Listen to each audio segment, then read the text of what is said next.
Immediately after Charlie Kirk got shot last week, I'm broaching that subject again, kinda. Anyway, there was some dumbass TikToker in the audience going like, "Oh my god, Charlie Kirk got shot, guys! This is not a joke! Pray to Jesus, go to church, and remember to follow me on TikTok and Instagram." To some extent, you have to just sit and admire the shamelessness because you're at an event where the host gets shot in the fucking jugular. You have no idea if this is just a targeted assassination or if the shooter is going to right after start spraying bullets into the audience as well. But this doofus still saw that as a prime opportunity to film some content and say, "Follow me on TikTok and Instagram." He issued out an apology like a day or two later, and by the way, his username is TikTok Elder or some shit like that. Never heard of him before this. And in his apology, he was like, "Yeah, I did come across as insensitive, but at the same time, it was also an impulse for me to whip out my phone and document what was happening." Yeah, document what was happening. More like you're so brain poisoned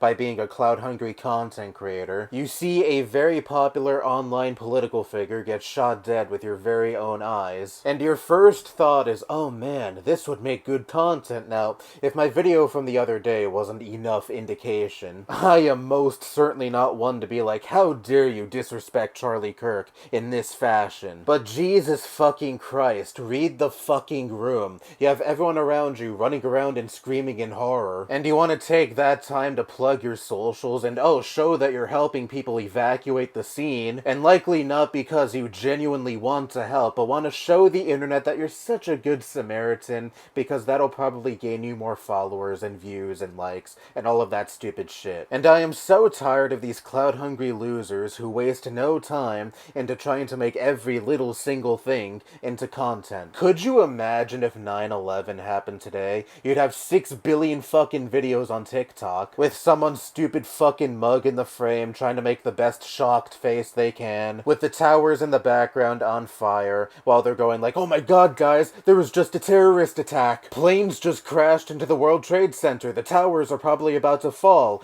Be sure to smash that like button and follow my TikTok." This feeds into what I've been talking about when it comes to social media creating detachment and making so many people, especially these influencers, artificial. Everything that goes on in these people's lives has to be viewed within the purview of, how does this make good content, or how does this make a good photo reel on Instagram or some shit. Nothing can just organically happen with organic reactions. No, you also have to take your phone out and film yourself expressing the right amount of shock or applying the right amount of emotion that is applicable to whatever the situation is, all for some attention on social media. And you might be saying, by making this video, you're feeding into that attention. And you know what? Fuck it. Maybe I am, but this is a plague I am sick of. So many people are wrapped up in the inconsequential numbers that appear on their screens that they'll try to live their lives in a way where they take advantage of every situation they may find themselves in, and try to frame that situation in a way that they feel will garner the most likes and views on social media. I remember watching a video on YouTube that captured a house on fire, and by the way, thank God your watch history on YouTube isn't public. You don't need to know how morbid mine is, but anyway,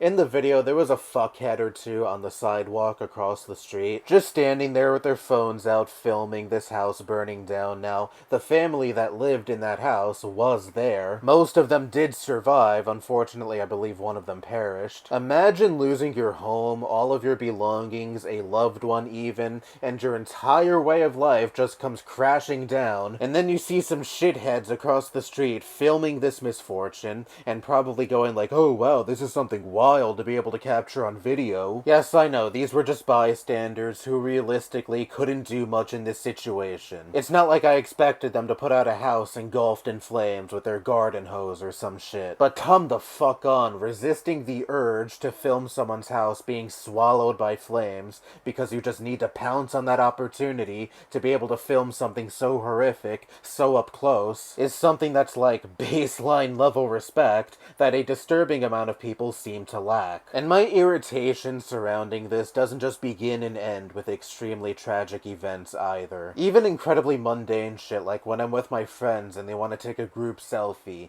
because they feel that would make a good photo op for Instagram later. I'm just a person who likes to live in the moment and not take pictures and videos of fucking everything every single day. Every once in a while, sure, okay, just for the sake of being able to relive a memory later on. But every time I'm doing something or with other people, yeah, no thank you. I choose not to live my life so consumed by social media to the point where I have to view every little thing as a potentially good opportunity to take a photo or video of, so I can garner as many likes and views on social media as possible. Oh, but you do YouTube videos, so obviously you must like online attention to some extent, otherwise you wouldn't have been doing this for the last 11 years at this point. Yes, I do. Consider me guilty, but I don't think it is inherently a problem to like social media attention to some extent, so long as it doesn't consume your fucking life and be all that you think of all day, every day. Like, I take 20 minutes at most out of my day, every other day,